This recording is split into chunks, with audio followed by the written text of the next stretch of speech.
అనుకోకుండా ఆవిడ ఒక్క నిమిషం బ్రదర్, అనుకోకుండా ఆవిడ ప్రస్తావన వచ్చింది. నిజానికి ఆవిడ సెంట్రిక్ గా జరిగే డిబేట్ కాదు, సారీ శోభ గారు, పెద్ద ఆవిడ కాబట్టి, వేరే వాళ్ళైతే మేము పెద్దగా ఇది చేయం. రైట్, ఎనీవే ఇక్కడ విషయం ఏంటంటే దత్తాత్రేయ గారు, ఆవిడ విషయం పక్కన పెడదాం, ఎందుకు పెద్ద ఆవిడ, మనం సరే ఆమె అంటే బిడ్డ కాబట్టి వాళ్ళకి ఆ రైట్స్ ఉంటాయి, మనకు అది వదిలేదు.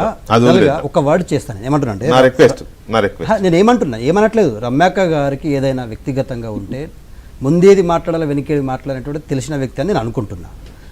కేసీఆర్ గారిని ఈమె ఇప్పుడు రమ్యాక్క గారు కూడా దేవుడు అంటుంది.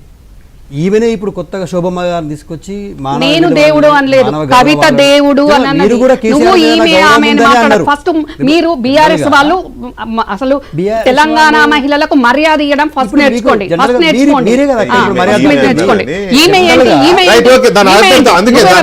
అనడానికి ఈమె ఏంటి, ఈమె ఏంటి? నేను అవును కేసీఆర్ భార్య అయిపోయింది, కేసీఆర్ భార్య అయిపోయింది. అవును అక్కడ టాపిక్ వయసులోనే దృష్టి పెట్టుకున్నా, నేనేమన్నా పార్లమెంటరీ మాట్లాడాలి. అవును ఖచ్చితంగా మీరు గౌరవించాలా, గౌరవం గౌరవించమని నువ్వెవరు నాకు చెప్పడానికి, గౌరవించమని నీకేం తెలుసు, నువ్వెవరు గౌరవించు.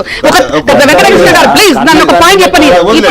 లేదండి లేదు, డెఫినెట్ గా నేను ఇప్పుడు దీని మీద మాట్లాడతాను. ఒక ఆడబిడ్డను ఫామ్ హౌస్ కి వెళ్తే 3 గంటలను ఇంటి ముందు నిల్చోబెట్టి అవమానపరిచినప్పుడు నేను అప్పుడు బిడ్డను కాదండి, నేను అప్పుడు బిడ్డను కాదా? 8 సంవత్సరాలు నా కొడుకు చెయ్యిరికి కార్లు, నువ్వెవరు మాట్లాడడానికి, నీ పార్టీకి సంబంధించి మాట్లాడతారు. నేను ఏమైనా మాట్లాడుకునే రైట్ ఉంది,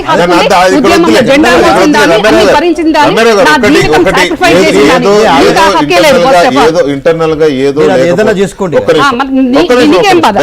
నేను సెట్ చేస్తా.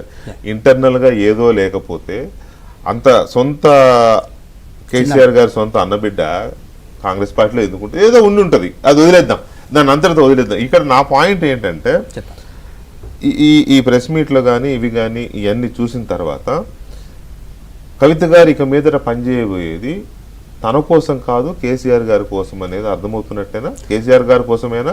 జనరల్ గా కవిత గారు నేడు తీసుకున్నటువంటి ప్రోగ్రామ్ కేసీఆర్ గారికి 2 కళ్ళు, పార్టీ ఒకటి, జాగృతి ఒకటి, ఉద్యమ సమయం నుంచి పనిచేసిన దాంట్లో నుంచి వచ్చినటువంటి అంశం ఏంటంటే కేసీఆర్ గారికి నోటీసులు వచ్చినాయి. నోటీసులను నిరసిస్తూ వ్యతిరేకిస్తూ ఖచ్చితంగా ఒక కార్యక్రమం నిర్వహించాలి, అది జాగృతి తీసుకుంటుంది. జాగృతి ఆధ్వర్యంలో రేపు నిర్వహించబోతా ఉన్నా. నేను అదే అంటున్నా, అవును కేసీఆర్ గారి మీద రాష్ట్ర ప్రభుత్వము కాళేశ్వరం కుంగిపోవడమో కూలిపోవడం ఆమె వాటి మీద ఒక కమిషన్ ఇదైంది, కేసులు నడుస్తాయి. సరే, సో ఈ కేసుల మీద నాన్న కోసం పోరాడడం కోసమే ఈ కార్యక్రమం అంతా అనుకోవచ్చా? తన కోసం కాదు.